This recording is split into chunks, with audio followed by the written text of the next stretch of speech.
안녕하세요. 올해 만나이 제도가 도입되면서 30대 초반이 된 여자입니다. 물론 30대 중반에 걸쳐져 있다가 초반으로 내려가는 게 무슨 의미가 있냐 싶겠지만 무언가 다시 시작할 수 있게 된 그런 기분이랄까요? 왜냐면 제가 이혼을 한번 했거든요. 물론 시원하게 잊고 새 출발할 생각이긴 했는데 나이까지 젊어지니까 더 많은 걸 할 수 있을 것 같더라고요. 그래서 새 출발은 바로 여기서 제 이야기를 풀어놓는 걸로 출발하려 합니다. 저희 부모님 세대야 결혼하면 시집살이 남자가 갑이고 여자는 을이라는 제도가 심했잖아요. 하지만 요즘 사람들이 그러나요? 내가 불리하고 내가 당하는 걸 가만히 참고 있지 않죠. 저도 그랬어요. 괜찮은 남자인 줄 알고 결혼했더니 똥 밟은 거나 다름없었거든요. 그래서 피도 눈물도 없이 제가 당한 만큼 갚아주고 이혼하고 나서도 계속 지옥을 맛보게 해줬어요. 제가 무슨 일을 당했고 어떻게 대갚아줬는지 궁금하시다면 지금부터 집중해주세요. 서진 씨는 언제부터 재테크에 관심이 있었어요? 저희 스터디 모임 사람들 중에서도 서진 씨가 제일 잘 아시는 것 같아서요. 저는 시작한 지 얼마 안 돼서 조금 어렵더라고요. 저는 대학생 때 주식부터 조금씩 시작했어요. 부모님의 가정교육을 그대로 물려받았거든요. 그래서 어릴 때부터 재테크에는 계속 관심이 있었던 것 같아요. 취직하고는 부동산 경매나 매매도 한번 시도해봤고요. 우와, 정말 대단하세요. 그러면 서진 씨, 혹시 저도 서진 씨 옆에 있으면 서진 씨처럼 될 수 있나요? 몇 가지 물어보고 싶은 게 있는데 시간 되시면 언제 밥 한 끼 같이 먹어요? 제가 살게요. 남편과 저는 부동산 스터디 모임에서 처음 만났어요. 친정 부모님이 재테크로 빛을 본 사람들 중 하나였고요. 그 피를 물려받아서 그랬는지는 몰라도 저도 재테크에 관심이 워낙 많았죠. 보는 눈도 남달랐고요. 처음엔 그저 스터디 모임 동료라고만 생각했던 사람과 사적인 자리가 많아지고 둘만 보는 날이 많아지니까 저희는 자연스럽게 연인이 됐고 1년 만에 결혼 얘기까지 오가는 깊은 사이가 된 거예요. 남편은 재테크에 관심은 많은데 모르는 게 정말 많았어요. 모르는 것만 많으면 다행인데 그나마 연애 때는 제 말을 열심히 듣는 줄 알고 가르치면 잘 따라오겠거니 했거든요. 근데 결혼했더니 신혼 초부터 대형 사고를 친 게 아니겠어요? 왜 그런 사람들 있잖아요. 절대 재테크에 손대면 안 될 사람들이요. 그게 바로 남편이었죠. 남편이 귀가 이렇게 얇은지 연애 때는 몰랐는데 결혼하고 그게 보이기 시작하면서 자주 싸우기 시작했던 것 같아요. 당신 진짜 미친 거야? 누가 투자를 대출까지 받으면서 해. 투자의 기본도 몰라? 적어도 나한테 물어보기라도 했어야지. 왜 혼자 결단 내리고 멍청하게 일을 키워? 진짜 꿀 정보라고 알려주는데 당장 돈이 없는 걸 어떡해. 나도 돈 있으면 내 돈으로 했지. 당신한테 말하면 당신이 돈 줄 거야? 돈만 준다면야 당신한테 무조건 다 말하지. 그냥 당신은 아무것도 하지 마. 회사에서 주는 월급 70%라도 적금 넣어. 그거만 해. 당신은 투자에 소질이 없어. 재테크가 아무나 하면 되는 줄 알아? 너 지금 나 무시하냐? 그래, 네 똥 굵다. 투자 조금 실패했다고 사람 되게 꼽주네 거. 내가 진짜 좋은 정보 알아와도 너한테만 절대 말 안 해줄 거야. 나중에 후회하지나 말라고. 이렇게 남편은 주변에서 그저 좋은 정보라고 알려주면 대출까지 받아서 투자하는 스타일이었어요. 이러니 저만 답답하고 속이 터지죠. 저놈은 지가 뭘 잘못했는지 아예 모르더라니까요. 아니, 사람이 투자했다가 돈을 날린 적이 한두 번이 아니면 정신 차리고 다른 방법을 찾아야 하잖아요. 근데 남편은 자기 자존심이 먼저고 자기가 무조건 틀리지 않았다며 우기기 선수였어요. 그래서 신혼 초부터 서로 목소리가 커질 수밖에 없었죠. 심지어 제 말을 듣지도 않았거든요. 무시하냐고? 무시할 만 하니까 무시하는 거야. 너 내 말만 들었어도 이렇게 망하진 않았다고. 근데 너야말로 매번 내 말 무시하고 다른 사람 말만 듣다가 이 꼴 난 거잖아. 너? 너 지금 나한테 너라고 그랬냐? 이게 진짜... 됐다. 내가 너랑 무슨 말을 더 해. 이제 그냥 각자 알아서 하자고. 너는 너대로 나는 나대로. 누가 이기나 해보자. 그래. 남편은 절대 제 말을 들을 생각이 없어 보였습니다. 대체 저건 무슨 똥꼬집이죠? 저는 거의 10년을 재테크 공부를 했어서 제 명의 땅이랑 건물도 있고요. 주식도 꽤 많이 올랐거든요. 자기 옆에 있는 아내가 잘 되고 있으면 자기한테도 좋은 거잖아요. 그리고 제가 저만 잘 되자고 하는 것도 아니고 같이 잘 되자고 남편한테 알려주면 괜히 심술 부리면서 그건 절대 아니라고 오히려 지가 날 무시하면 무시했다니까요. 저도 남편 말에 더는 참지 못하고 네 말대로 각자 알아서 하자고 그랬네요. 그래봤자 지만 손해지. 안 그래요? 아니나 다를까 이틀 후에 시어머니가 집에 찾아오셨더라고요.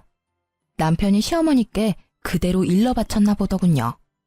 너는 그런 황금 같은 정보가 있으면 네 남편이랑 상의도 해보고 네가 확신이 있었다면 남편한테 끝까지 밀어붙여서 같이 투자하게 해야지. 왜 치사하게 너 혼자 투자해서 너 혼자 득을 봐? 부부는 일심동체라는 말도 모르니? 너 혼자 다 헤쳐먹고 우리 아들한테 갑질하려고 이러는 거야? 시어머니는 퇴근하고 들어오는 저를 보자마자 삿대질에 눈에 쌍심지까지 켜고 절 아주 파렴치하고 나쁜 년으로 몰아붙였어요. 어머님 아들 머리가 돌대가리라서 아무리 제가 알려줘도 똥주시게만 반응하는데 그걸 제가 뭘 어떻게 하겠어요? 그건 제 잘못이 아니잖아요. 그것도 실력이에요, 어머님. 뭐야? 시어미 앞에서도 따박따박 말대꾸하는 거 보니까 너 우리 아들은 아주 개똥으로 보이겠다. 지금 네가 돈 좀 쥐고 있다고 우리를 아주 우습게 보나 본데 사람 일은 어떻게 될지 모르는 거야. 네가 아무리 재테크에 능하니 어쩌니 해도 한순간에 쫄딱 망하는 게 그 재테크라고. 알아? 그래서 사람들이 공부하는 거예요, 어머님. 근데 남편은 공부하려는 노력도 없이 그저 돈만 벌고 싶어서 다른 사람 말만 듣다가 어머님 말씀처럼 쫄딱 망했잖아요? 어머님도 더 나이 들어서 자식 때문에 쫄딱 망하고 싶지 않으시면 남편 부추기지 않는 게 좋아요. 대체 제가 지금 뭘 하니? 너 정말 미친 거야? 시어머니는 제가 맞는 말만 하니까 받아칠 말씀이 없으셨는지 이제는 손찌검까지 하려고 했는데요.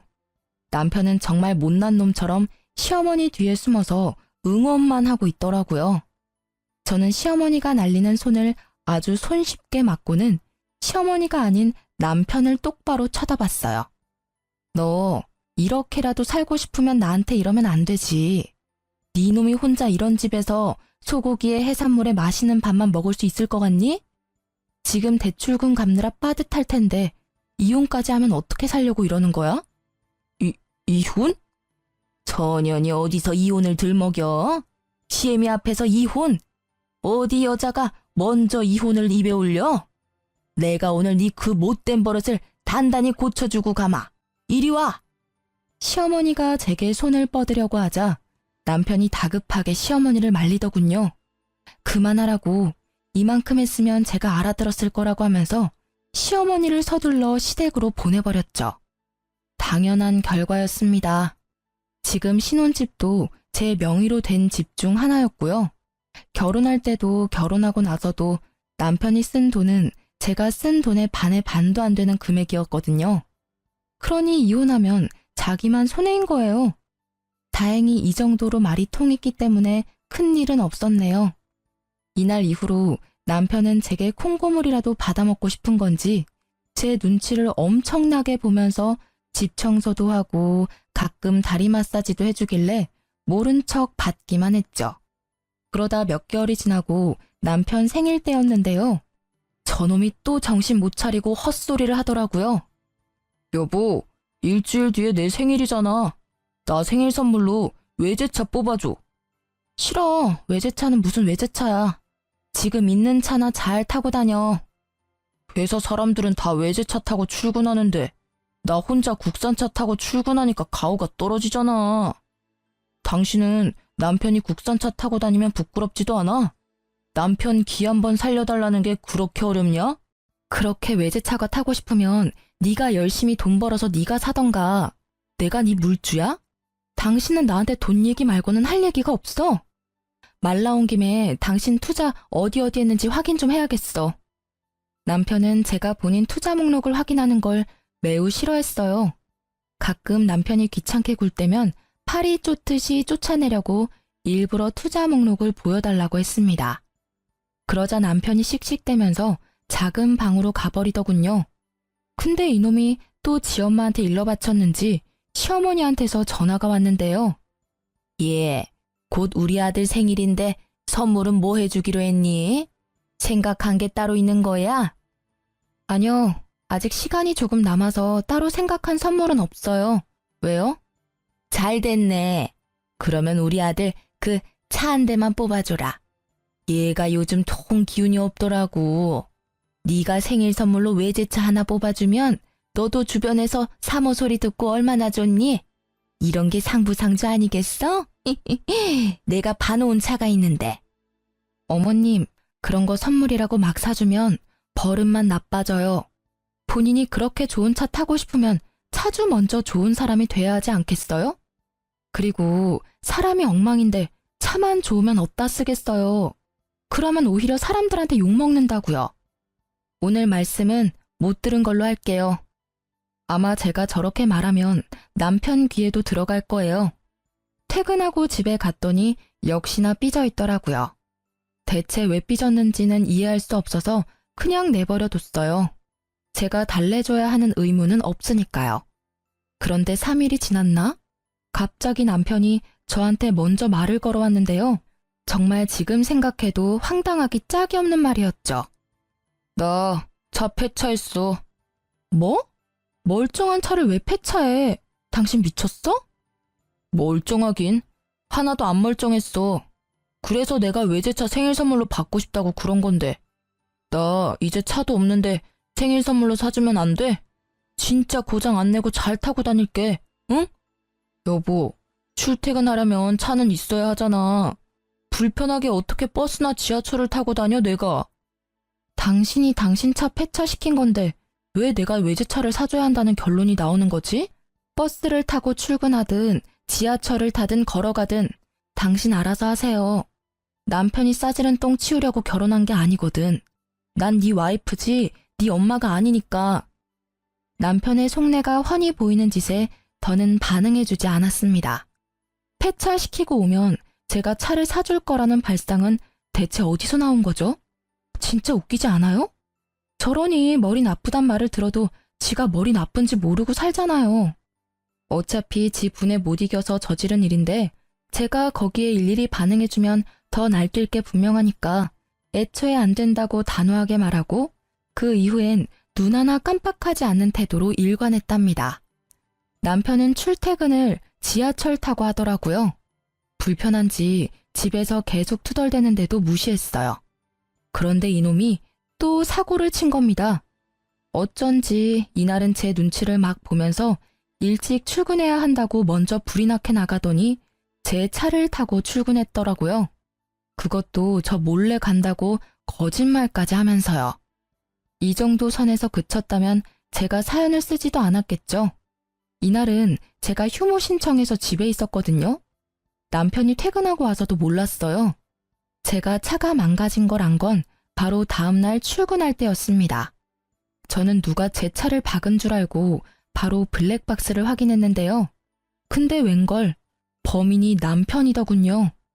일단 사진을 찍어두고 택시 타고 출근했네요. 도무지 일이 손에 안 잡혀서 반차 내고 집에 돌아갔죠. 남편이 퇴근하고 오자마자 핸드폰으로 찍은 사진을 얼굴 앞에 들이밀면서 따져 물었어요. 미쳤어? 이제 내 차도 폐차시키려고 작정한 거야? 너 이거 어쩔 거야? 어쩔 거냐고. 나 아니야. 내가 했다는 증거 있어?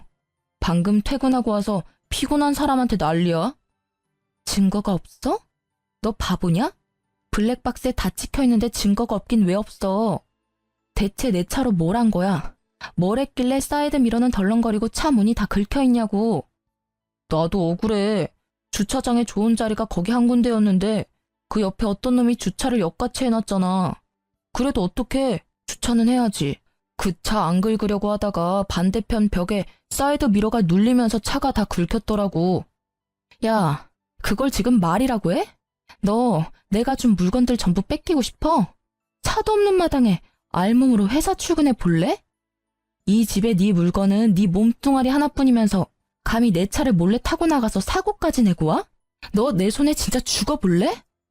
저는 열받을 대로 받아서 남편에게 막말을 서슴지 않았어요. 아니, 막말이 미친 듯이 나왔죠. 이 상황에서 저처럼 하지 않을 사람 있나요? 제가 악을 쓰면서 남편에게 대들자 남편은 지가 잘못해놓고 지가 목소리를 더 키우더라고요. 내가 배상해주면 될 거 아니야. 넌 무슨 애가 이렇게 정이 하나도 없냐? 야, 수리비 그깟 내줄게. 얼마면 되는데? 3만 원? 5만 원? 자자, 먹고 떨어져라. 남편은 5만 원까지 불러놓고 10,000원짜리 3장을 던져주고는 작은 방으로 들어가 버렸어요. 자기가 먼저 수리비 내준다고 했으니까 저는 바닥에 떨어진 돈은 줍지도 않고 다음날 바로 수리점에 갔습니다. 수리비 견적서까지 뽑아서 남편에게 가지고 갔죠. 남편이 하나 간과한 사실이 뭔 줄 아세요? 바로 제 차는 외제차라서 수리비가 어마어마하게 나온다는 거예요. 진짜 멍청이라니까요. 아직도 삐져서 작은 방에 숨어있는 남편을 불러냈고 견적서를 보여주었습니다. 수리비 준다며? 내놔. 견적서에 적힌 금액 보이지? 뭐 3만 원? 5만 원? 참나. 그 돈으론 내 차 바퀴에 공기도 못 넣어. 그니까 얼른 수리비 내놔. 300만 원? 무슨 수리비가 300만 원이 나와? 너 나한테 바가지 씌우는 거 아니냐? 있는 년들이 더한다더니 대출금도 같이 안 갚아주면서 그깟 사이드미러 하나 박살났다고 300만 원? 하하, 야, 지나가던 개도 웃겠다. 인터넷에 검색해서 뽑아왔냐? 사람을 속이려면 제대로 속여야지. 이렇게 허술하게 하면 어디 속는 척이라도 하겠냐? 너야말로 정신승리 그만하고 못 믿겠으면 같이 가. 수리점에 가서 물어보자고. 이 견적서가 가짜인지 진짜인지. 진짜인 거 확인하면 당신 300만 원 무조건 내놔. 알겠어? 남편은 제가 진짜로 견적서를 위조해서 가져왔다고 생각하는 건지 실실 웃으면서 따라 나오더군요. 택시 타고 수리점에 도착할 때까지 나불대더니 수리점에서 톡톡히 알려주자 남편 얼굴이 사색이 됐죠. 여보, 내가 미안해. 난 수리비가 이렇게까지 나올 줄 정말 몰랐어. 진짜야. 나 돈 없는 거 당신이 제일 잘 알잖아. 나한테 300만 원이 어딨다고 수리비를 진짜 받으려고 그래. 한 번만 용서해주라. 돈 말고 내가 다른 걸로 갚을게. 당신 말대로 대출금도 아직 남았단 말이야. 남편은 갑자기 제 앞에 무릎을 꿇더니 싹싹 빌면서 자기는 돈이 없다고 하는 거예요. 하지만 남편이 돈이 없는 것과 제 차를 망가뜨린 건 별개의 문제잖아요. 제가 남편이 저렇게 무릎 꿇고 빈다고 해도 받아주고 말고는 제 결정권이니까요. 수리비 300만 원 줄래? 나한테서 받은 물건 다 내놓을래? 수리비 300만 원 줄래? 너네 엄마 집으로 쫓겨날래? 수리비 300만 원 내놓을래? 아니면 이혼할래? 저는 남편에게 협박하듯이 남편을 몰아붙였습니다. 남편은 또 이혼이라는 말에 넙죽 엎드리면서 잘못했다고 수리비 300만 원 갚을 때니까 절대 이혼은 안 된다고 매달리고 난리가 났었죠. 남편 말대로 저도 이번 일은 절대 안 넘어가고 꾸역꾸역 수리비 300만 원을 다 받아냈네요. 당신 정말 독하다. 그래도 내가 당신 남편인데 어떻게 100원도 안 깎아주고 수리비 300만 원을 다 받아가? 당신 그렇게 돈에 집착하다가 돈 때문에 망하는 수가 있다고. 적어도 당신보단 평생 잘 먹고 잘 살 것 같은데 내 걱정은 고마운데 당신 앞날부터 걱정하는 게 어때? 당신도 몇 년 지나면 어머님 노후 잘 지낼 수 있게 용돈도 챙겨드려야 하잖아. 안 그래? 남편은 제 말에 얼굴이 시뻘개졌지만 맞는 말만 하는 저에게 아무런 대꾸도 못하고 씩씩대면서 집 밖으로 나가버렸어요. 그러게 매번 이기지도 못할 싸움을 왜 걸어오는지 모르겠더라니까요. 가만히 있어도 반은 간다는 말도 있는데 저놈은 그걸 왜 모르는 건지. 그래도 매번 제가 이기는 싸움이라 그나마 버티고 살았는데요. 남편과 이혼하게 된 사건은 지금부터 시작하니까 자리 비우시면 안 돼요? 제가 어느 순간부터 집에 있는 물건들 위치를 자꾸 잊어버리는 거예요. 제가 물건을 여기저기 옮기는 성격은 아닌데 이상했죠. 근데 또 신기한 건 남편에게 이게 어딨냐 저게 어딨냐 하면 남편은 귀찮아 하면서도 한 번에 다 찾아줬어요. 당신 요즘 왜 그래? 내가 물건을 쓰고 나면 제자리에 두라고 몇 번을 얘기해. 돈 관련된 일 아니면 다 필요 없다 이거야? 이런 것도 하나 관리 못하면서 돈 관리는 어떻게 하는 건지 참. 당신 내 성격 몰라? 나랑 몇 달째 같이 살면서 내가 물건들 막 어지르는 거 봤어?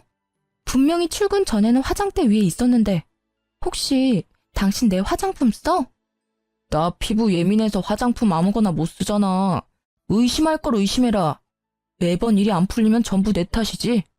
맞아요. 사실 남편이 결혼하고 사고를 하도 많이 쳐서 제가 무슨 일만 있으면 남편 탓을 한 건 맞는데요. 이번엔 진짜 아니었거든요. 심지어 남편에게만 이런 말을 들은 것도 아니어서 더 혼란스러웠죠. 다른 날에는 시어머니께서 전화가 왔는데 다짜고짜 저에게 언성을 버럭하시는 게 아니겠어요. 너 왜 안 오니? 내가 지금 몇 시간째 기다리고 있는데 왜 아무 소식이 없어? 네? 그게 무슨 말씀이세요? 제가 어머님 댁에 간다고 했나요? 너희 김치 다 먹었다고 해서 내가 가져가라고 했잖아. 근데 왜 여지껏 안 와? 너 늙은 시엠이 훈련시키냐? 기다리면 올 줄 알았더니 한참을 기다려도 인기척이 없어서 전화했다. 근데 넌 까맣게 잊어버리고 있고 챙겨주려고 해도 네가 이딴 식으로 나오니 내 입에서 좋은 말이 나오겠어? 얼른 와서 김치 가져가. 분명 전 시어머니한테 받은 연락이 아무것도 없었는데 더욱 소름 끼치는 건 시어머니가 말한 날에 정확하게 통화 내역이 남겨져 있더라고요. 한두 번에 그쳤다면 또 그러려니 할 텐데 한 달이 넘도록 그런 일로 스트레스를 받았다면 믿어지시나요? 냉장고에 리모컨이 들어가 있는 건 기본이고 제가 바르던 립스틱이 신발장에 들어가 있고 한 번은 집에서 밥을 먹다가 잠시 업무 전화로 베란다를 갔다가 왔더니 밥그릇이 통째로 사라진 거 있죠? 남편에게 물으니 제가 다 먹고 치우고 갔다는데 물어볼 사람이 남편밖에 없으니 믿을 수밖에요. 하여튼 이런 일이 반복적으로 있다 보니 저 스스로도 위축되고 말았죠. 옆에서 남편은 건망증 아니냐며 투덜대지 시모는 자꾸 전화해서 왜 오기로 했는데 안 오냐며 압박 주지. 저도 모르게 자존감이 뚝뚝 떨어지고 말았죠. 더군다나 하루는 너무 답답한 마음에 회사 사람들한테 썰을 풀었더니 치매 초기 증상 아니냐고 진지하게 병원 가보란 말까지 들었네요. 그쯤 되니까 제가 정상이라는 것에 확신이 들지 않는 지경에 이르렀죠. 이후로 회사에서도 괜히 눈치가 보이는 건 물론이었고요. 여보, 내가 요즘 정신이 진짜 이상해진 것 같아. 사람들 말로는 치매 초기 아니냐고 병원 가보래. 당신이 보기에도 내가 그렇게까지 심각해 보여? 나 진짜 병원 가서 검사라도 받아볼까? 치매는 무슨. 괜히 다른 사람 말에 휘둘리지 마. 치매 검사 비용이 한두 푼인 줄 알아? 당신 그 뭐냐? 최근에 회식 많이 하더니 술 때문에 그러는 거네. 그러니까 술을 좀 작작 마셔. 일주일에 두세 번꼴로 술을 마시는데 네 정신이 멀쩡한 날이 있겠냐? 저는 남편의 그럴싸한 말에 고개를 끄덕였죠. 당연히 저도 아직 젊으니까 치매는 아니라고 생각해서 병원까지는 가지 않았어요. 원래 크게 아픈 게 아니라면 병원을 잘 안 가는 성격이기도 했거든요. 며칠 뒤 시어머니께 전화가 와서 받았더니 대뜸 저에게 칭찬을 해주시는 거예요. 예, 너 정말 잘 생각했다. 진작 그랬으면 얼굴 붉힐 일도 덜했을 거 아니야. 그래도 생각보다 일찍 결정했으니 네 그건 칭찬하마. 이제야 나도 마음이 한결 놓이네. 네? 뭘 칭찬하신다는 거예요? 어머님, 전화 잘못 거신 것 같은데요. 잘못 걸기는 내 며느리한테 잘만 걸었구만. 네가 우리 아들한테 네가 가진 땅이랑 건물 두 채 그거 우리 아들 명의로 해주겠다고 했다면서.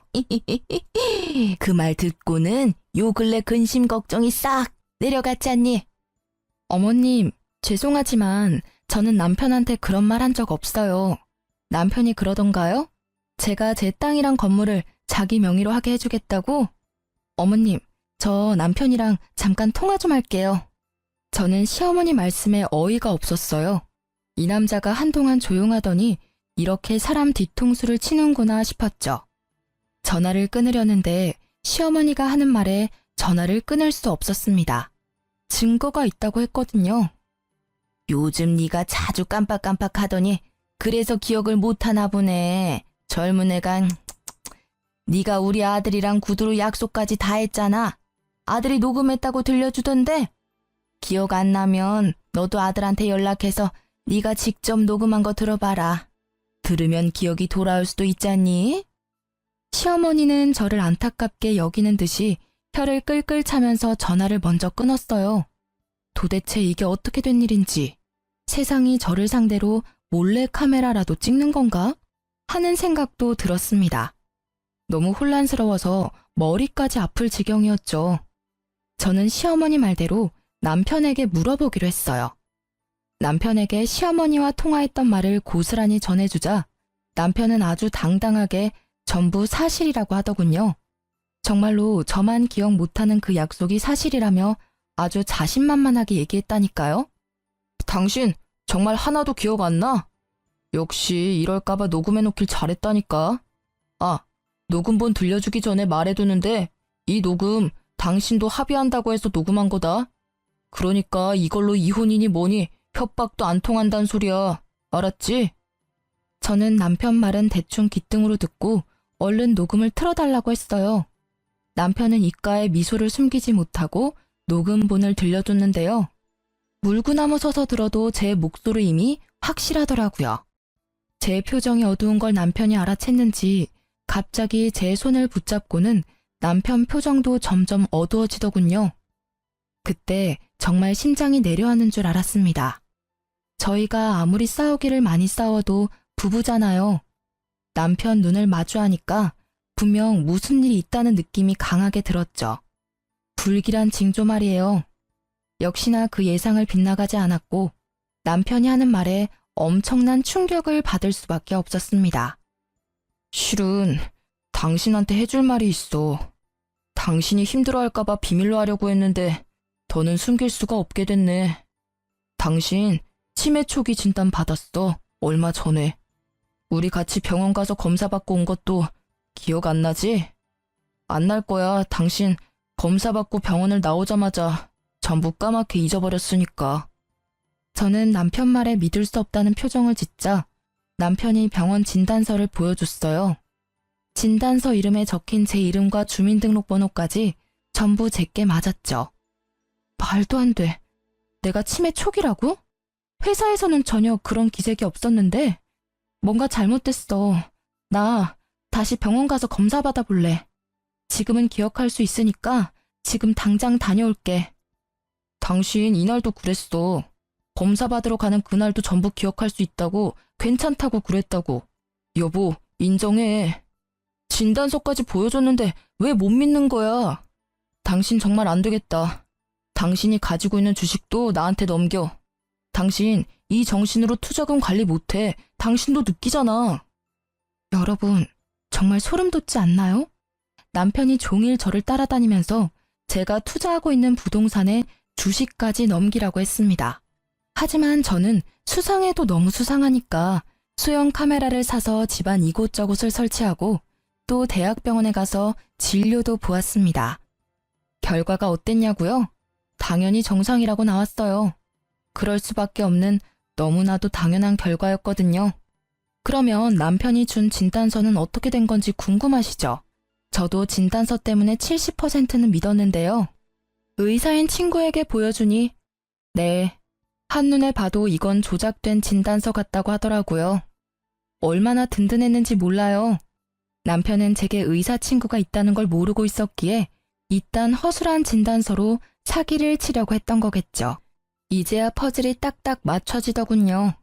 저는 치매가 아니었고 남편은 저를 치매로 만들기 위해서 일부러 집안 물건을 옮겨놓고 제가 깜빡한 것처럼 가스라이팅까지 하며 큰 그림을 그리고 있었어요.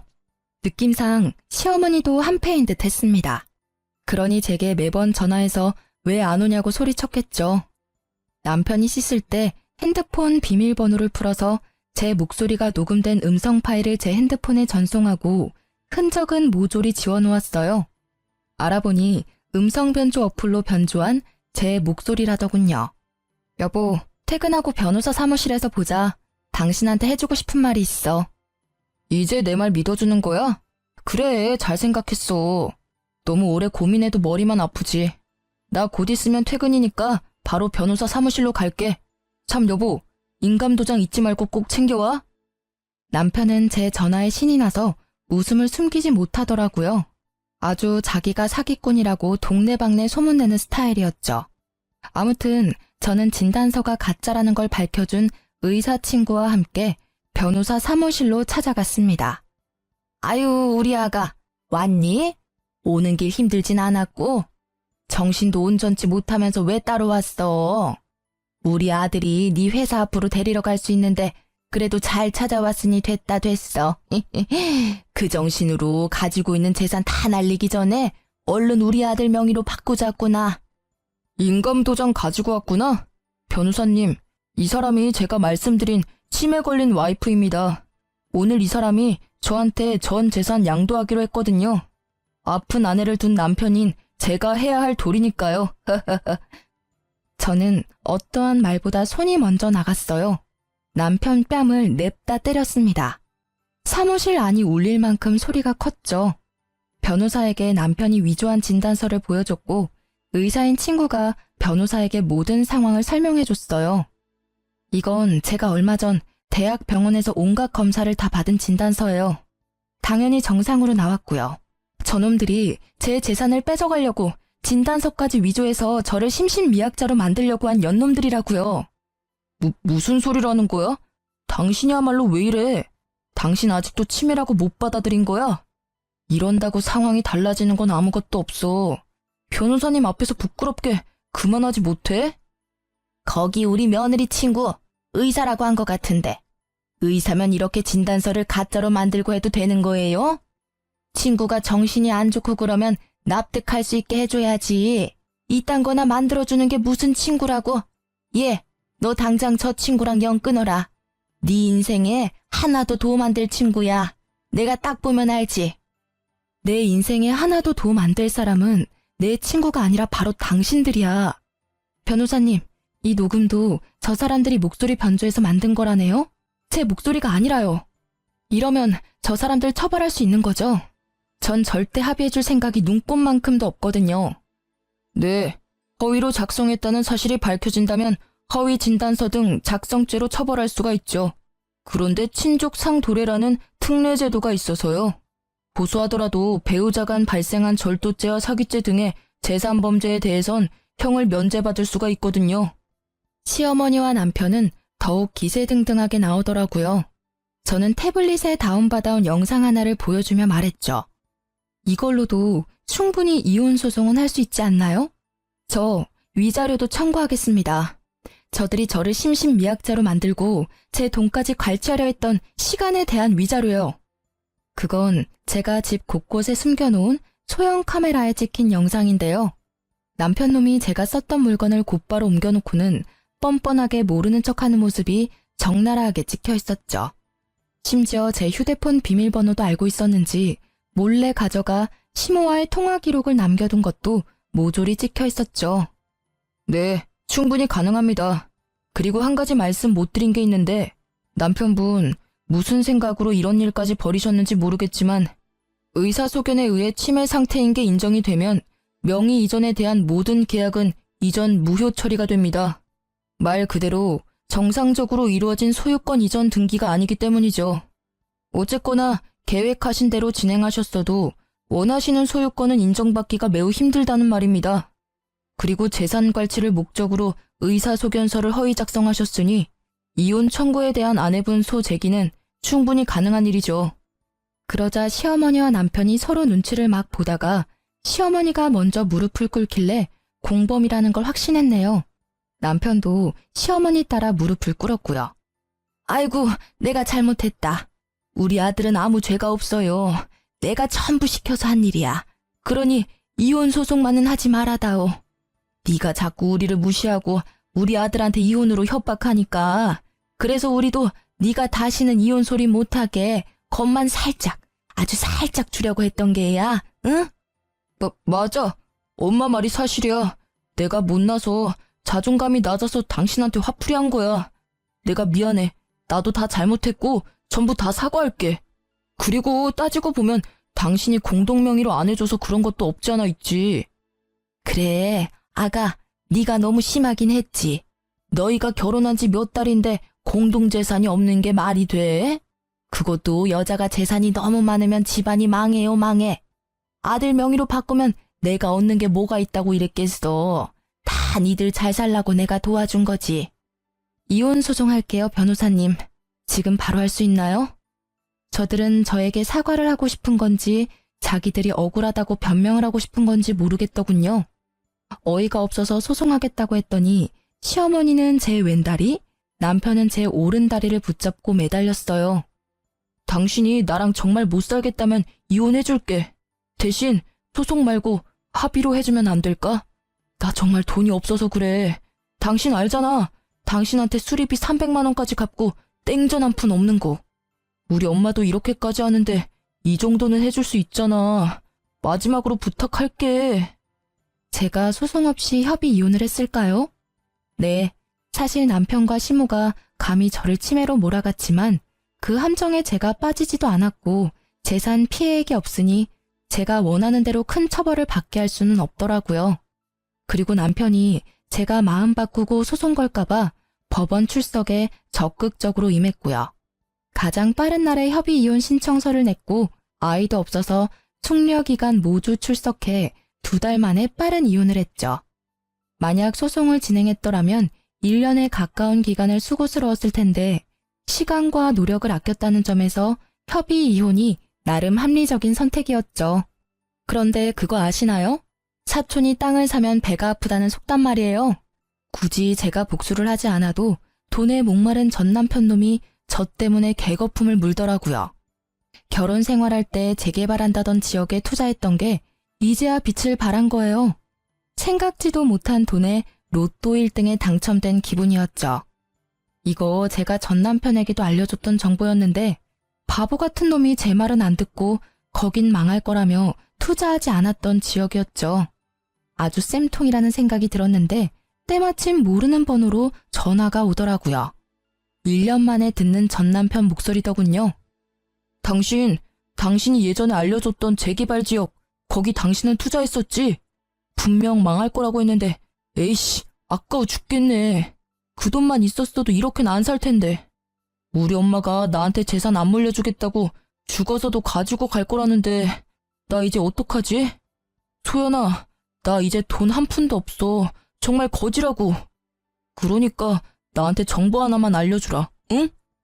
아, 아직도 정신 못 차리고 사네? 역시 사람은 고쳐 쓰는 게 아니라더니 딱 너한테 하는 말인가 보다. 내 말은 귓등으로도 안 듣는 사람한텐 정보 알려주고 싶지 않아. 바쁜 사람 붙잡지 말고 끊어. 소연아, 한 번만, 딱 한 번만 살려주라, 어? 네가 알려준 정보로 투자했다가 대박나면 내가 몇 배로 돌려줄게. 2배, 아니 5배로 돌려줄게. 그러니까 돈도 좀 빌려주면 고맙겠는데.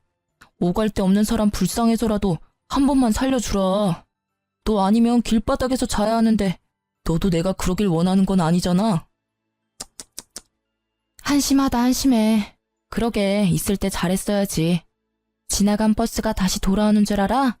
오케이, 노숙자한테 봉사하는 셈 치고 인심 한번 쓸게. 문자로 보내줄 테니까 거기 투자해봐. 정말? 정말이야? 역시 소연이 너밖에 없다. 돈은 안 빌려주는 거지? 그래도 이게 웬 떡이냐? 네가 알려준 정보면 무슨 수를 써서라도 투자해야지. 고맙다. 정말 고마워. 전 남편은 대출받았는지 사채를 썼는지는 몰라도 며칠 후에 제가 알려준 곳에 투자했다고 하더라고요. 저한테도 했냐고 확인하길래 했다고 뻥쳤죠. 제가 거기 투자를 왜 합니까? 곧 망할 주식인데. 아니나 다를까 몇 개월 후에 이상한 번호로 전화가 오길래 받았는데요. 전 남편이 또 흥분한 목소리로 욕까지 하면서 왜 이거 주가가 점점 떨어지는 건데? 너 나한테 개 주식 알려준 거 아니야? 엿 먹어보라고. 나 죽으라고. 이거 오르는 거 확실해? 아니면 나 진짜 죽는다고, 박소연. 아, 귀 아파. 네가 공부를 똑바로 안 해서 작은 변동에도 심장이 철렁하는 거지. 원래 주식은 내려갔다가 확 오르는 게 주식이야. 그거 잠깐 못 참으면서 무슨 떼돈을 벌겠다고. 아, 하기 싫으면 때려쳐. 나도 너한테 알려주고 아까워서 후회했으니까 빼고 싶으면 빼라고. 제가 세게 나가니까 전 남편은 금세 꼬리를 내리면서 그렇냐고 저만 믿겠다고 하면서 전화를 끊더군요. 정말 멍청하죠? 복수할 상대가 이렇게 멍청하면 복수할 맛은 좀 덜한데. 재미는 아주 만족스러웠어요. 결국 얼마 못 가서 그 종목은 연이은 하한가로 거래 정지가 되어버렸죠. 주식한다는 애가 뉴스도 안 보고 제 거짓 정보만 철석같이 믿은 잘못이죠. 전 남편에게 미친 듯이 전화가 왔었지만 제가 그걸 받겠나요? 이상한 번호나 모르는 번호로 오면 절대 안 받고 전부 차단했네요. 저는 악마에게 뺏길 뻔한 제 재산을 지켰고 점점 불어나는 재산으로 뷰가 좋은 집을 하나 매매했습니다. 그리고 그 집에는 부모님을 이사해드렸어요. 또 제가 가진 건물 2채는 부모님이 관리 중이고요. 안 그래도 얼마 전에 아빠가 놀러 가셨다가 빗길에 미끄러져서 허리를 삐끗하셨다는 거예요. 네 아빠는 아직도 자기가 20대인 줄 아나 봐. 원래도 허리 안 좋은 양반이 왜 저리 날뛰나 몰라? 네 엄마가 요리를 못해서 병원밥 먹으려고 그러는 거지. 네 엄마는 자기 요리가 세상에서 제일 맛있는 줄 알아요. 여보, 거기는 치료받는 곳인데 그렇게 누르면, 아이고, 내 허리. 아빠가 워낙 장난기가 많으셔서 엄마한테 매번 혼나시거든요. 알면서 꼭 저러신다니까요. 그래도 꾸준히 치료받아서 지금은 많이 호전됐다고 들었어요. 아마 이번 주 내로 퇴원하신다고 하니까 아빠 퇴원하는 날에 가서 부모님이랑 맛있는 거 먹고 오랜만에 가족끼리 시간 좀 보내려고 합니다. 참, 제 입으로 이런 말은 조금 부끄럽긴 한데 부모님은 제 덕분에 노후가 즐겁다면서 특히 아빠가 모임을 나가면 제 자랑을 끊임없이 한다고 들었어요. 엄마도 그 얘기를 해주는데 웃음이 끊이질 않더라고요. 부모님이 웃으시는 모습 보려고 자식인 저는 더더욱 돈을 열심히 벌고 모아야겠다는 생각이 들었네요. 저는 여전히 회사를 다니고 있고요. 달라진 점이 있다면 최근에 봉사와 기부를 열심히 하고 있어요. 어려운 이웃들을 돕고 사는 게 보람도 있고 기분도 좋길래 여러 가지 하고 있습니다. 아마 앞으로도 재테크 공부를 꾸준히 해서 그 돈으로 불우한 사람들에게 도움 주는 멋진 사람이 되고 싶어요. 다들 제 이야기 끝까지 들어주셔서 감사합니다. 복 받으실 거예요.